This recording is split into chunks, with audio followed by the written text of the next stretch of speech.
Okay, today I am going to head to Gray Park.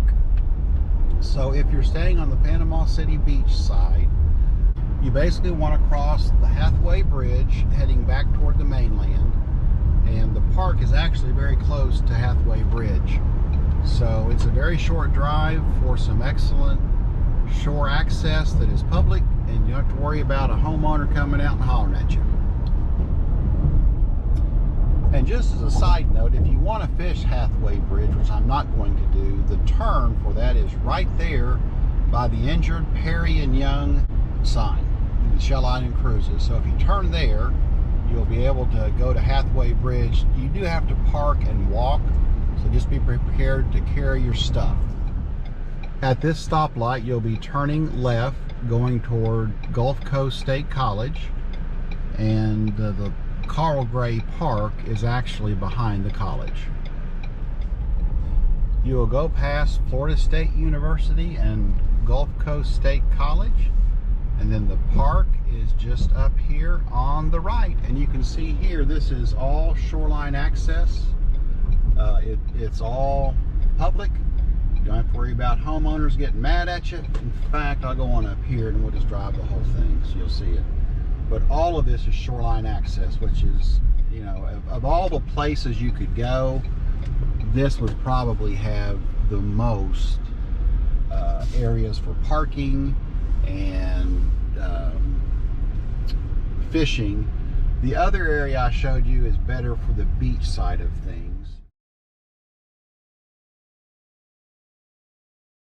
It's all beach access, so hopefully you'll find a place to fish here. I'm getting ready to fish. What I'll do, I have no idea, simply because it is noon and it's the worst time of day to be fishing, but we're going to try it anyway.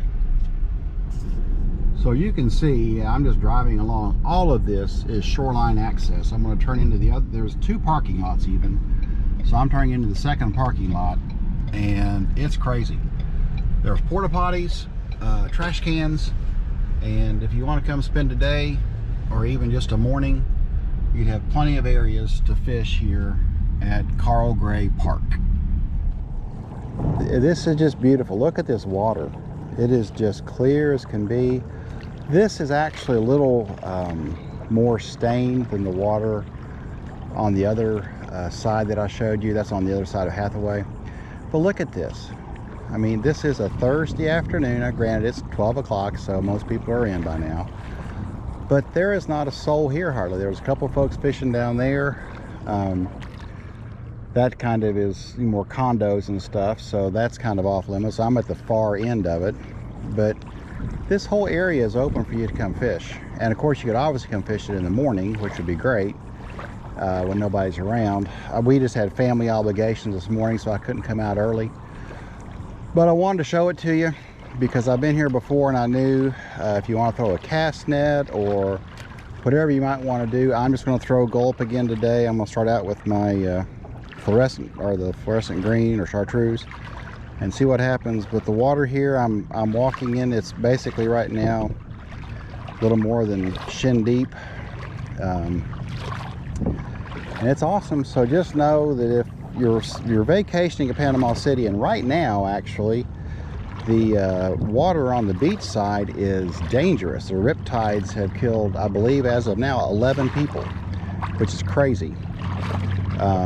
This is the bay, obviously, and we've had 2 8-year-olds and a 2.5-year-old swimming all week long in the bay.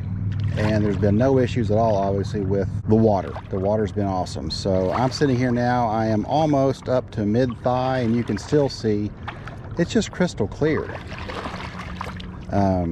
So if you want to come fish over at Gray Park, it's an excellent opportunity. And let's see if I can catch any fish now. Well, so far, just little fish have been hitting. I've had to go to a popping cork because if you can see out here, there are a lot of floating weeds. So trying to cast and reel has been just very frustrating because every cast you come back with weeds. So just know if you come fish at Gray Park, fish with weeds in mind, or the floating vegetation, I guess is the best way to put it, because it is everywhere. But I saw a huge red a little bit ago, so of course, you know, that's every fisherman's story. But let's see what else happens here. And this is an expansive flat. I mean, it goes from way over there to way over there, so you would be able to fish this every day just about, and fish a different spot, I would say. This is unbelievable. Coral gray was a skunk, but you can see all of this floating grass, and it's even thicker out there. I was out there about waist deep, and there were just huge flotillas of it going by. So I'm gonna head down that way and see if it's any better, which I doubt. And if that's the case, I may give up on coral gray. If you get here in the morning, like I said, I got here at noon basically, so worst time of the day to be out fishing. I did see one huge red, but that's about it. A lot of little bites, a lot of lost gulp tails. So if anything else happens, I'll turn the camera back on. If not, this is Gray Park behind Gulf Coast State College, and it's beautiful and lots of areas to fish from. It's just a matter of time of day and I guess the tides. So anyway, hope you're all having a great day. Side note, this is the other side of Hathaway Bridge, so there's a boat ramp that you could actually park right here. You can see it. This is coming off that Gray Park. So there's a boat ramp you can park here, and Hathaway Bridge to fish is right up there, so it's very close. There's actually a tire track, so I'm guessing you can drive down there and drop your stuff. I don't know about parking and those kind of things, but that's another way to get to Hathaway Bridge, just for your information. I have to say that the floating grass problem is not up here, so I'm guessing where I was more of the catch-all, and this has more current coming through it, so let's see what happens. Gray Park was not my friend today, but I will have to tell you, the Hathaway end is much clearer and cleaner than the end opposite Hathaway. So if you're coming this way and you want to fish here, you might want to start out here. Of course, I caught the same in both places, so who knows. But very nice, very firm sand. It's very nice wading, and a lot of flats to fish here. So hopefully I'll catch something this evening if I get to fish anymore. If not, this will be my first skunk day, but that's okay. It's beautiful, and you can tell by the water it's crystal clear. Hope you're all having a great day.